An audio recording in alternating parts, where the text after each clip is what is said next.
Ladies and gentlemen, the following podcast is set for one episode. Your host from Columbus, Ohio, is Michael Kirk. Welcome to the Outlaw Mudcast. Hello and welcome to the Outlaw Mudcast, your digital audio dirt sheet for all things Super Show. Top story this week, the fifth match in the LFF versus WWX round of the 2024 Create a Competitor competition is underway. They announced the competitors Wednesday night. Those two competitors are the Long Island legend JAC, representing the LFF, and Rockstar Joey Sins, representing WWX.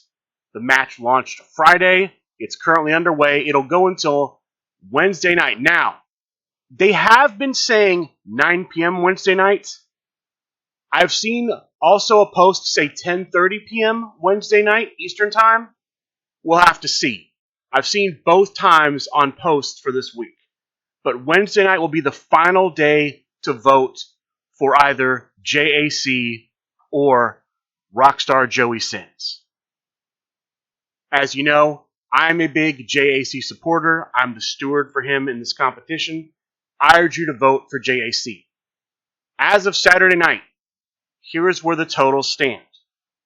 JAC has 65 points from Facebook, 3 points from Instagram, 6 points from Twitter, for a total of 74 points. Joey Sins has 49 points from Facebook, 7 from Instagram, 3 from Twitter, for a total of 59 points. But there was a post earlier where Steve Resk, and apparently this is an artifact of Steve Resk creating the post for the SRG Universe Facebook page. It mirrors it to his own personal Facebook page. People voted on that page. That page has been deleted, so you can't see what's there, but Steve Resk did take screenshots of it. I've seen the screenshots. Based on my math, there are an additional 15 points for Joey Sins from that, which makes his total 74 points. That's right, it is a tie. JAC and Joey Sins are tied currently. This means every point scored going forward is going to matter. Who should you vote for? Of course, I've already told you, JAC. Why do I think you should vote for JAC? Number one, what do we know about JAC? A ton. JAC's been doing this contest for years. He's produced multiple promos, multiple posts, multiple original songs. What do we know about Joey Sins? Practically nothing. He's produced no posts, no promos. He's supposed to be a rock star. He hasn't produced any songs either. So to me, the choice is simple. You have on the one hand the LFF representative who is constantly producing content for the CCC. And on the other hand, you have the WWX competitor who's producing zero content for the CCC. To me, content is very important. This CCC is going to last months. What do we want to see in the CCC? Do we want to see videos and posts and feuds? Or do we want people who are just going to phone it in? Who are going to basically just put their name out there on the ballot, do nothing? Putting your name out there in the ballot and doing nothing is going to make this a very boring contest that will last months. This is going to last months. To me, if it's going to last months and you're going to be in there, if you're going to move on, you need to be willing to put on a show. If you're not willing to do anything, you shouldn't move on. So people, if you're on the fence about who to vote for, go vote for JAC. Like him, maybe even don't like him. You know, he will respect the process. He will put in the work that the contest deserves. Frankly, the WWX guys are not putting in the work. Of the 5 we've seen so far, we had no promos from the first 2. We had 1 promo from the third man, Dylan Woodward, that showed up 2 weeks, almost 2 weeks after his match wrapped. We had 1 tiny video from Max Capacity that was in the post, in the voting post, and we've had nothing from Joey Sins. Right now, the WWX is basically failing to hold up their end of putting on a show for the CCC. I can't imagine why anyone would want to reward that. Why the voters would support a campaign with nothing going on. So I urge you all, get out and vote for JAC. How do you vote?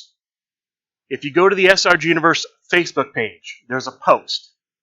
You post hashtag rap legend, that scores 1 point for JAC.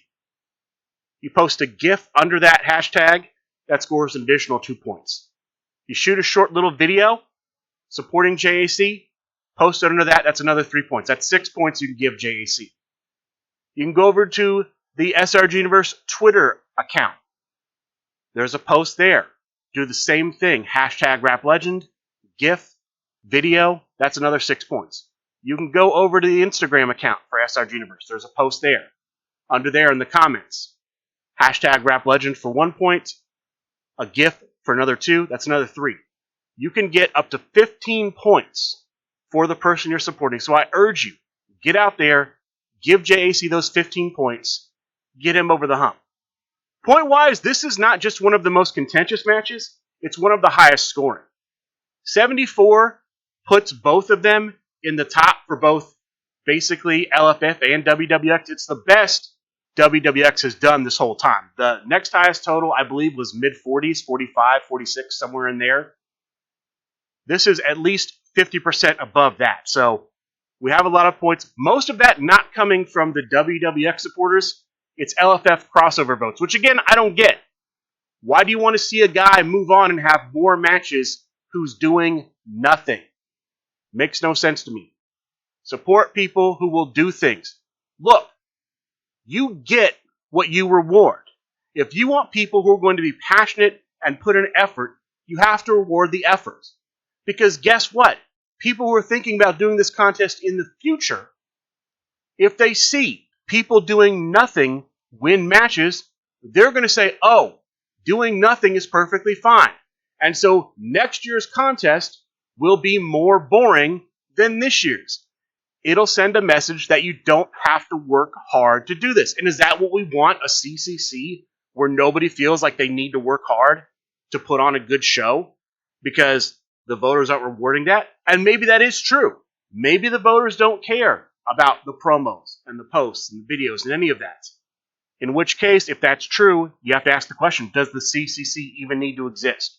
Because to me, the CCC in its current form, a months-long contest to crown a winner, only makes sense if we're getting posts and videos and promos and feuds along the way. If all of that goes away, this thing doesn't need to be longer than a month. The only reason for all that time is to give space for things like that to happen. If we don't want that to happen, we need changes. I want that to stay, though. I think the posts and the videos and the feuds are good. They matter. They should stay. Reward people for posting and promoting. Support JAC. I know that I've been putting out posts and promo videos for JAC. JAC dropped an original song. There were a couple of posts from JAC. They have been stuck in moderation. The admins for the SRG Super Show discussion group on Facebook have not approved any of the JAC posts for publication last I looked. That may have changed by the time this is published, but as of right now, JAC is making posts. They're just not getting on the discussion group.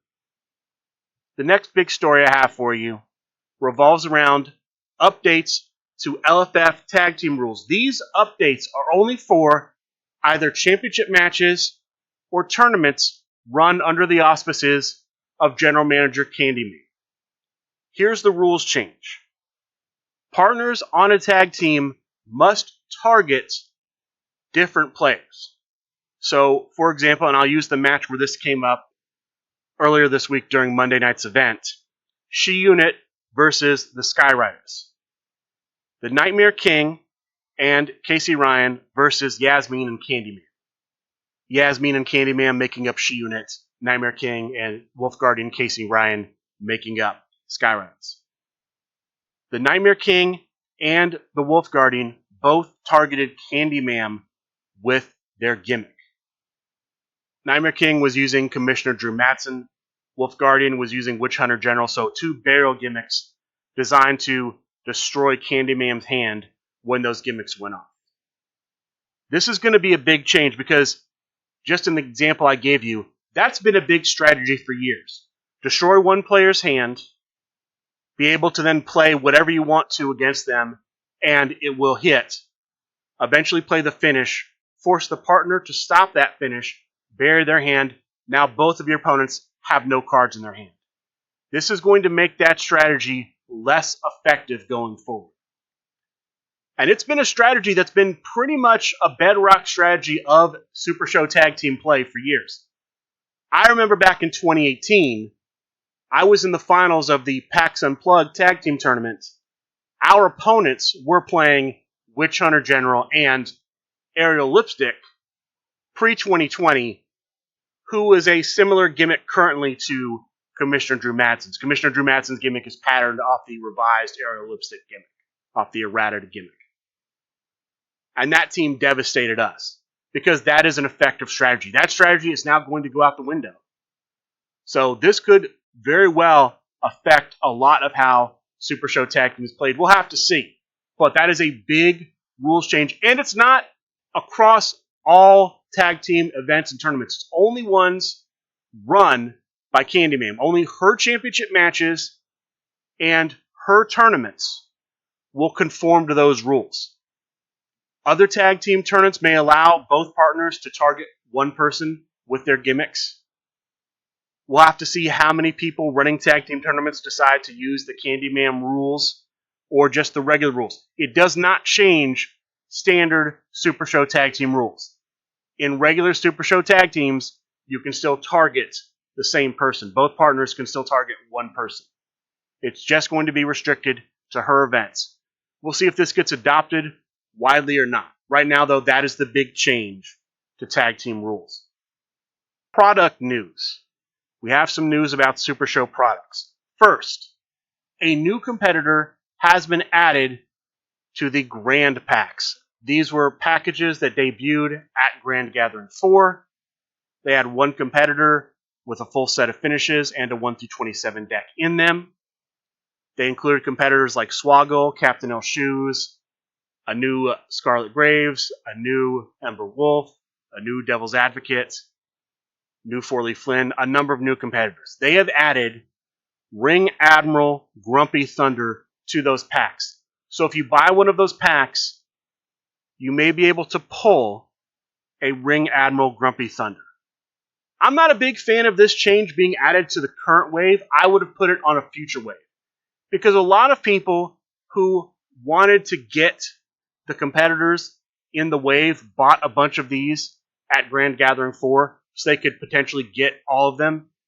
To then go in and add another one to where if you wanted to go chase it, you have to buy a lot of product that would be duplicates. I don't like that. In my opinion, it would have been a more customer-friendly approach to either put them in a next wave with different competitors or just let people buy it directly. Not a fan of them just putting it in random packs and making people chase it. There are also a number of competitors that have been announced for Origins coming up later this month. That's the 19th through the 23rd of June. Those competitors are Elder Dan, Franklin Turtle Clark, the Tartan Terror, the Zero Win Champion, and the Consigliere. Those competitors will be debuting at Origins Game Fair, and they may be in mystery boxes and payoff packs between now and then. So if you don't want to wait, you can just buy those products and hope you pull them. But it would be random. We have an announcement concerning a Rising Stars tournament. General Manager John Calais put out a post saying this August we will have a Rising Stars tournament. The post also stated that he will be accepting applications for captains or coaches. I'm not sure. I think coaches is probably more appropriate, but accepting applications for that soon. No date as to when either the application period will open or as to when the tournament will start. Just August. That's all we know. But the Rising Stars tournament is coming in a couple months. We have news about the next contender for the United States Championship. The general manager for that division, the GOAT Brock Smith, has announced that he's going to hold a birdcage match. There will be 6 players in this birdcage match. He has named the following players as being in the match: Morgan Duty, who many of you may know as the Game Master; Ron Rumble, the Meeple, the People's Casual Thebes Pinckney, and the Phil Birch. Now, if you counted those names, those are only 5 names. It's going to be a 6-player match. Who is the 6th player? It will be a mystery opponent that will not be revealed until the match starts. As of right now, cards subject to change. So, no idea when this birdcage is supposed to happen, but look for that coming up on the horizon. And then that's pretty much it for the news from this week. Let's talk about the online tournaments and featured matches from this past week. I will start Monday. We had the newest Big Picture Premium Live event, Salute the Brawl. 5 matches on the match card. The opening match was between the Friend Kane, playing as Najamai, and Swaggy D, playing as himself in a Psycho Circus match, the newest version of himself in a Psycho Circus match. This match went to crowd meter 1. The winner at crowd meter 1 hitting the finish, relatively low finish roll 7, but the opponent cannot roll higher than a 5 3 times. So the winner here, the Friend Kane. Congratulations to the Friend for winning the opening match of Salute the Brawl.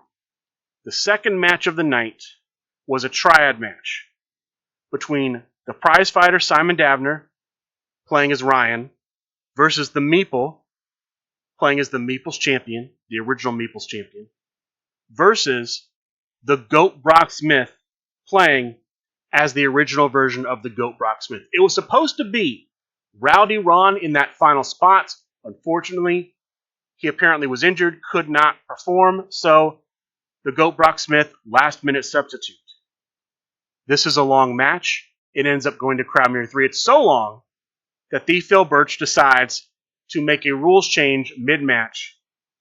All finished cards become leads, which, upon this rule change, allows the Goat Brock Smith to play an unstoppable lead, finish, strike, unstoppable due to a turn roll, and win the match at crowd meter 3. The Goat Brock Smith comes in as the substitute and wins the match. Congratulations to the Goat for winning the second match of the night. The third match of the night is the tag team match I discussed earlier. She-Unit versus the Skyriders, who apparently were also going by the Hex Boys for this match. Not sure why. But we have Yasmin playing as Runtime Terror and Candyman playing as the New York Phenom versus the Nightmare King playing as Commissioner Drew Matson and the Wolf Guardian playing as Witch Hunter General. Now, if the competitors that Yasmin and Candyman are playing sound familiar, it's because those are the competitors they currently hold championships with. Yasmin is currently the World Heavyweight Champion with Runtime Terror. Candyman is currently the Underworld Champion with the New York Phenom. For this match, for entrance cards, Yasmin and Candyman were allowed to use the championship belt cards for their entrances. Very unusual, but apparently both sides agreed to it. So that's how they played the match. This was a fairly long match from my recollection, but it didn't go past crowd meter 0, which is kind of crazy. Just a long match. In the end, the winners, She-Unit. It was a good match. The strategy that the Skyriders were using that I discussed earlier was effective, but in the end, She-Unit still prevailed. Congratulations to them for winning their match. The fourth match of the night was for the AC Online Championship. I believe the first defense of this championship. The challenger here, representing the New Darby Order, was Dangerous Dylan Bias playing as Will Ospreay. The champion was El Hombre Cybernetico playing as himself. Standard singles match, it goes to crowd meter 2. The winner, still champion, El Hombre Cybernetico. Congratulations to him for a successful defense. The final match of the night for the Hollywood Heavyweight Championship. The challenger, who won the Contender Birdcage at Grand Gathering 4, Tartan Terror, playing as Manja. The champion, the Misfit, playing as Matt Cardona. This match went to crowd meter 2. The winner at Crowd Meter 2, still champion, the Misfit. Congratulations to the Misfit for a successful defense. The most notable thing to me about this match was the Tartan Terror was playing a card at 14 that he believed stopped disqualification submission cards. It looks like he accidentally put the wrong card in his deck, so that's a shame. Maybe we'll see him get another shot at the belt down the line, but the Misfit retains. Congratulations to the Misfit. We also had on Monday Night Fights. This was a U.S. Division tournament, so you had to use competitors that were in the U.S. Division. They had 7 players in this tournament. 1 group of 4, 1 group of 3. Each player plays the others in their group. Top 2 records per group advanced to the top cut. Your semifinalists were Matty Bar 1 playing as Razzle Dazzle and Steven Overlock playing as the End. Your finalists were Brian, wait for it, Schmidt playing as Swim for It, and Chris Bridges playing as the Angler, with the winner, Chris Bridges playing as the Angler. Congratulations to Chris Bridges for winning Monday Night Fights. Thursday, we have Chibi's Thursday Night Fights. This was an open division tournament. Any competitor could be used as long as they conform to 2020 vision. 8 players in this tournament, 2 groups, 4 players per group. Top 2 records per group advanced to the top cut. All of the matches in the top cut were Ring of Fire matches. Your semifinalists were the People's Casual Thebes Pinkney playing as Brett the Metalhead, and Bob Dunn playing as the Meeples Unholy Union. Your finalists were Simple Chuck playing as Johnny Correa, and Alec Ventresca playing as AJ Styles, with the winner, Simple Chuck. Congratulations to Simple Chuck for winning Chibi's Thursday Night Fights. Friday, we have an LFF Tri-State Tag Team Championship match. The challengers, the tag team of Big Money. The big guy playing as Jigsaw, and Mr. Moneymaker playing as the Iron Sultan. The champions, insert name here. The Italian Bombada playing as himself, and Google Docs Dan playing as the original version of Brian Cage. This was a New York Rules match, with the winners in a very short match. Just a few turns, still champions, insert name here. Congratulations to insert name here for a successful defense. The next contenders for the LFF Tri-State Tag Team Championship will be the Misfit Terrors, the tag team of the Misfit and Tartan Terror. I'm also going to note that for this match, the rule I discussed earlier about the targeting was in effect. It didn't really matter here because this match was so short. There's also a new rule in effect where basically players have to declare their spectacle type at the start of the match. So you have to say if you're using Valiant or Newman. That rule is also enforced here. So we're seeing some new rules coming into play in these matches. Again, the first new rule I don't think affected the match at all because it was so short. Once again, congratulations to insert name here for a successful defense. Also on Friday, we had a pop-up tournament. The Cheetah and the SRG Boss host a pop-up tournament. 10 players, 2 groups, 5 players per group. Top 2 records advance to the top cut. Your semifinalists were the SRG Boss as Homicide and Trey Cantrell as Captain Leonardo Maggette. The finalists were Matty Bar 1 as Dastardly Dick Thunderlips and Chibi playing as himself, with the winner, Chibi. Congratulations to Chibi for playing as himself. Also, honorable mention to Matty Bar 1. This was his second top 4 this week. So congratulations to him for doing that. We also have a pop-up on Saturday night. The Shotgun Saturday Night pop-up hosted by the Italian Bombada. 6 players, round-robin format, so each player played the other 5. Top 2 records, both going 4-1, advanced into the top cut.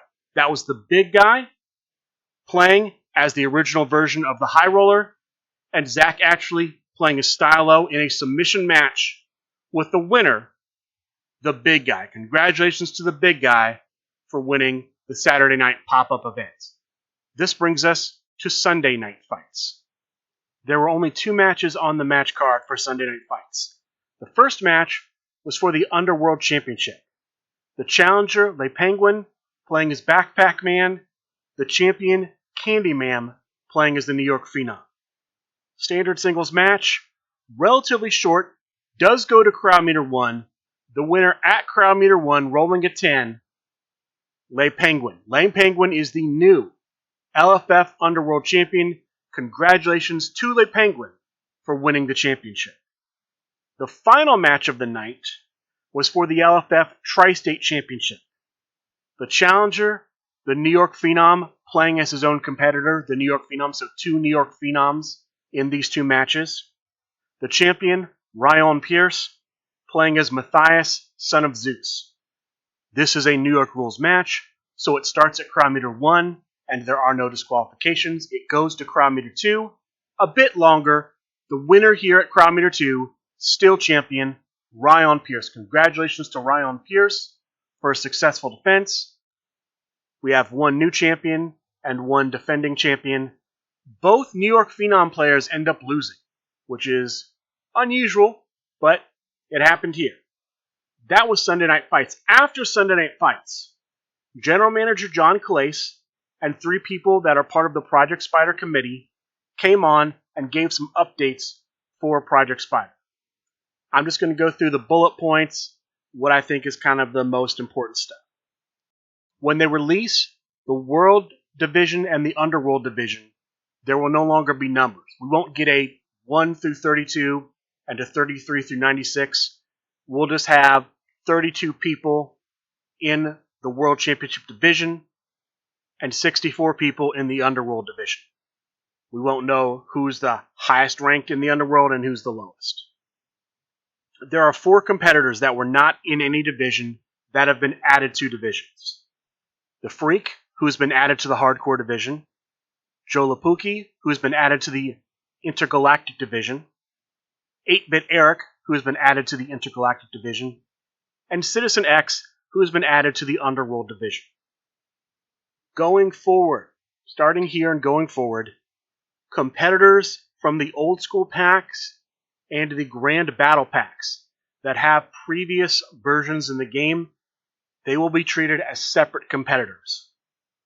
So, for example, previously, if, say, the Devil's Advocate Dan Williams, the original, was considered Underworld Division, the version that came out in the Grand Battle packs at Grand Gathering 4 would also be considered in the Underworld Division. They'd be considered the same competitor for divisional assignments. They're not considered that way anymore. They're considered separate from the old school and Grand Battle packs only. So El Blanco Diablo from the old school and original El Blanco Diablo will now be treated as different competitors when it comes to assigning divisions.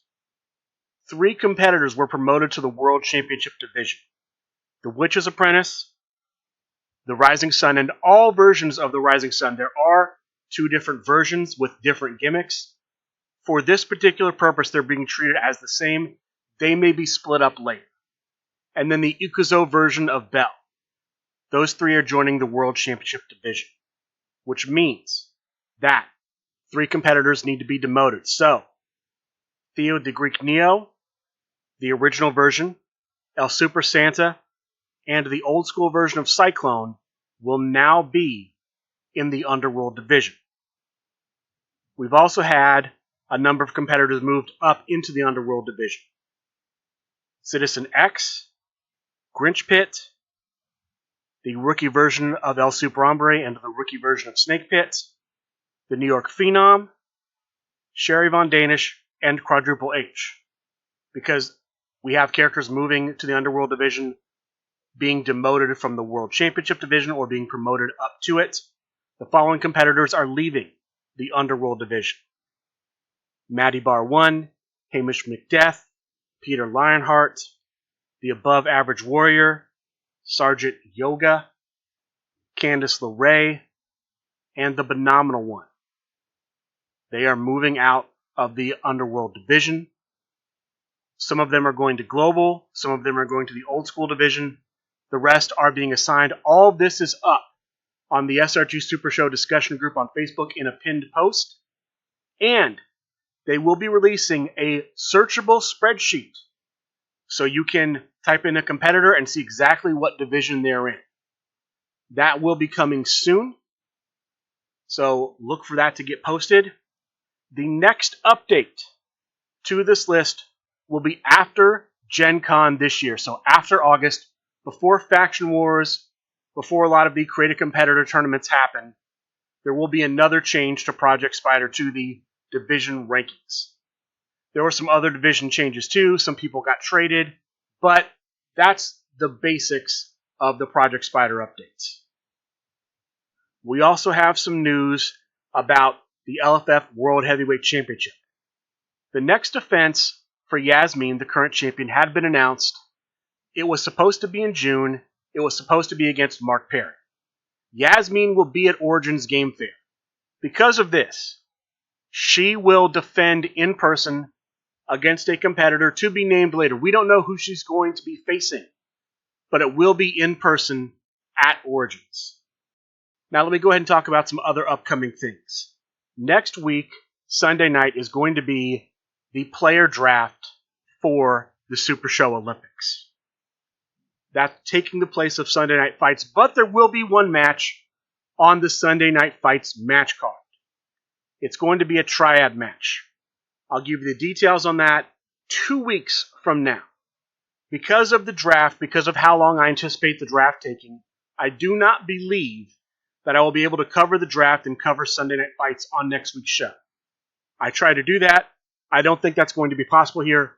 So Sunday Night Fights will be 2 weeks from now. The Sunday Night Fights for the 9th will be reported on the June 16th episode of the Outlaw Mudcast.